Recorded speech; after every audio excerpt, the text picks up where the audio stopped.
Good afternoon, Your Honor. Hi. Sorry about being late. I know it. You were next door in Yeah. Judge Patterson's court. And did you get this? What is that? It's a pleading from a defendant. No, but I want you to study. I want you to study it.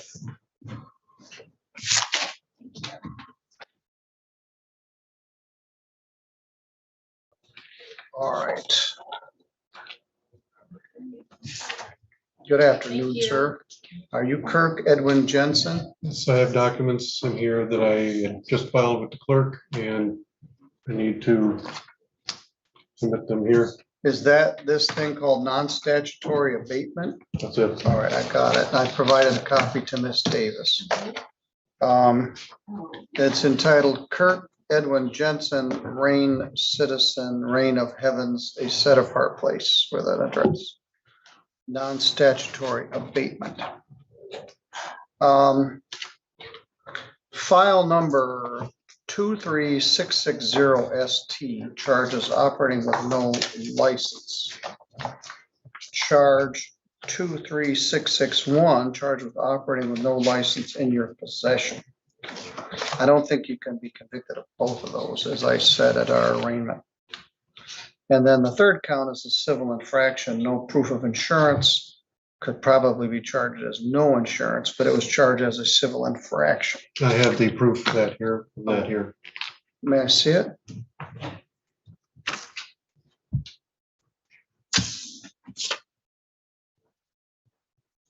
All right, that's the person that owned the car. Correct. Yep. All right. Let Debbie see that. All right, we had kind of a chase our tails around at the time of the arraignment. You are, what do you wish to be, a Reign citizen? That I have a social compact and a body politic, which gives the authority for the credentials that I had when I had given them to Mr. Brooks at the time. And The officer that wrote the ticket. right. You had said that you were going to try to get those from him and see them for yourself. Yeah, I don't know whether Miss Davis got that or not. We did get additional information from the agency in Detroit regarding passports, and they confirmed that they are fraudulent. So if this doesn't get resolved today with the plea as charged to these misdemeanors, then we will be amending to have felony charges. All right, fair enough. People call themselves different things. The common vernacular term had become sovereign citizen. And I do not claim that in any way, shape, or form. All right. I rebut that. I completely rebut that statement. All right. Well, I tried to think of a term for it. Well, just a minute. Okay. Let me get my thoughts together here. We had a guy, Mr. Aiken, a couple of weeks ago, and we went round and round with him, and he wanted a jury trial, and he didn't show up, and then he was found in contempt, and he went to jail. And I said, well, how about willfully misinformed defendant? That's too cumbersome, or willfully ignorant defendant. And then I was laying in bed between then and now, and I thought, follow me here, Mimsy were the Borogoves. It's like, what the heck does that mean? It's from the poem Jabberwocky by Lewis Carroll. It was written in the 1800s. It's a nonsense poem that doesn't mean anything. And more importantly, there was a science fiction story written maybe during the war called Mimsy Were the Borogoves. It's a very interesting story about some toys that were sent from the future back to here. It's pretty relevant right now with cell phones. And the third line is Mimsy were the Borogoves. And what is a Borogrove? It doesn't make any sense. So my term for these people that come in with this kind of nonsensical Jabberwocky is going to be Borogoves. So this is Borogrove It doesn't mean anything, and neither do your pleadings. This non-statutory abatement and all this stuff about self-claimed contracts and Exhibit B and C has no lawful effect. So the question I have here is, do you wish to have a trial on these matters, or do you wish to enter a plea to this? So does the body politic and social compact, is that being disregarded? Correct. Okay, then I'll go with the trial. All right, then I will. Do you want to have an attorney to assist you? No. All right, you sow the wind and reap the whirlwind. The prosecutor is going to charge you with some sort of felony charge. What charge did you have in mind, Ms. Davis?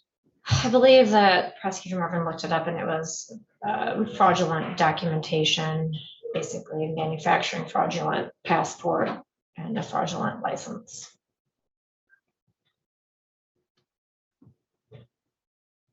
We talked about Conch Republic passports. Whatever you had, and this false passport and some claim that somehow you had an international driver's license. You have to have a driver's license from somewhere to have an international driver's license. And this Right. isn't it? Mhm. And I had that too. I have that too, yes. All right, well, One last question. The documents that were taken by Mr. Brooks, I want to make sure that those are entered in as evidence when the time comes. do you have those, Deborah? I do not have physical possession of them. As all evidence, it's held by the sheriff's department and the evidence lockers. So certainly we would introduce those as exhibits. All right. Well, you're always polite enough, but you're I stand this, firm. well, this, I it's the stand firm problem on with what I this is insidiously dangerous. People decide on their own that the rules don't apply to them. And even though they're polite and respectful, you're yanking my chain, and this is a waste of our court's time and Miss Davis's time. I intend to prove that All these right. things are correct. All right, maybe you do, but they aren't. This stuff is meaningless.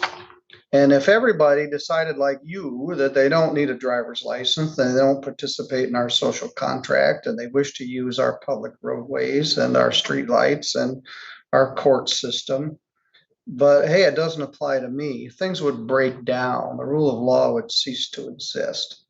So it's polite, but it's insidious and it's dangerous. What's next? I don't have the social contact, so I can punch somebody in the nose. I can kill somebody.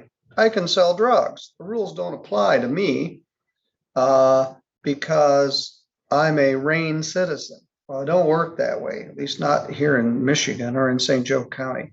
Same rules apply to you that apply to everybody else. And you're going to get charged with a felony document fraud case. So I'm gonna set this for, do you want a bench trial or a jury trial? Jury. Yeah, the same thing.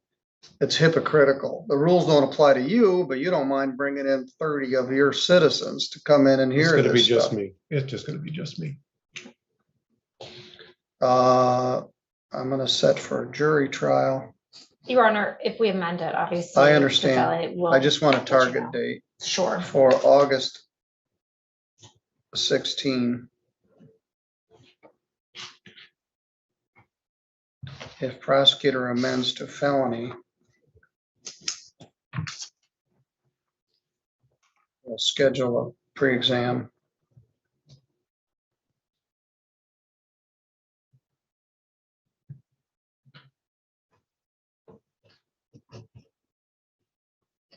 Mimsy, we're the Borogoves. That's what this amounts to. 'Twas brilling on their slithy ties. It's a bunch of nonsense. And so, Mr. Borogrove, I will see you on August 16th at 8:30. Your Honor, just to clarify a few things in anticipation of that, As far as service, Mr. Jensen, will you accept service at the email that you have on this non-statutory abatement? Correct, yes. Okay, so just wanted the clarification that I'm going to send a witness list to him, make sure that he has the supplemental report from, Yeah, there is Detective one thing Steers. that it does have some merit in here. He asked for discovery. And he's entitled to that. So yes, your request for discovery is honored, and the prosecution will provide all discovery to the defendant. yes, so we'll be providing that to the email that's listed on this document that was filed And what today. email will I use to respond? Yours would, the email that it comes from, which Okay. is PROS at Okay. stjosephcountymi.org. As far as witnesses, the people would intend to call Deputy Kevin Brooks, Detective Sergeant Brian Steers, Chris Catone or Catone from the TSA, and James Herdman, Special Agent Diplomatic Security Service from the Detroit office. Will all that be included with the email? Yes, I will do a written witness list. So What's you that have it. officer's name?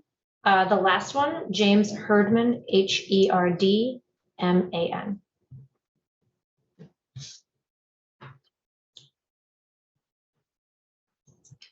And then potentially this Cheryl Pulaski.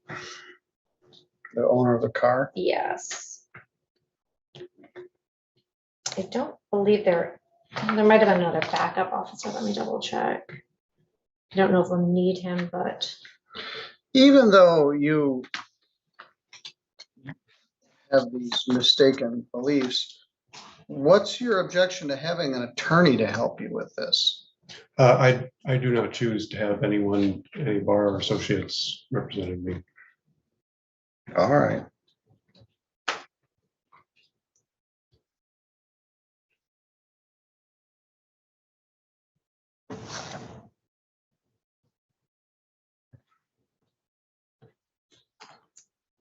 If it is not charged as a felony, in the meantime, you're to be here August 16th at 8:30. Okay. And do you have any witnesses that you wish to call? Potentially the owner of the car. I'm not sure at this point, but that would be one potential minimum. Other Just a minute. witnesses, would they be available? One precaution, the owner of the car might have a Fifth Amendment right not to testify. Mhm. If they're allowing you to drive the car without an operator's license, that could be a misdemeanor in and of itself. So that's something to consider. But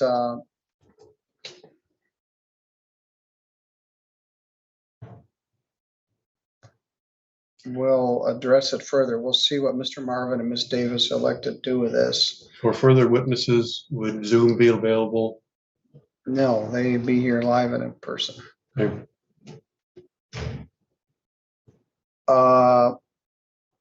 All right, any questions? All right, you're free to go. thank you, Your Honor.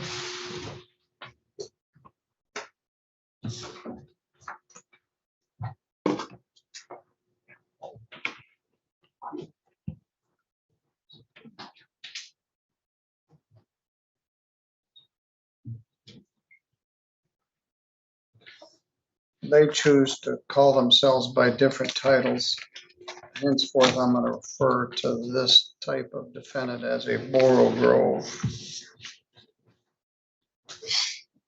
Makes me happy.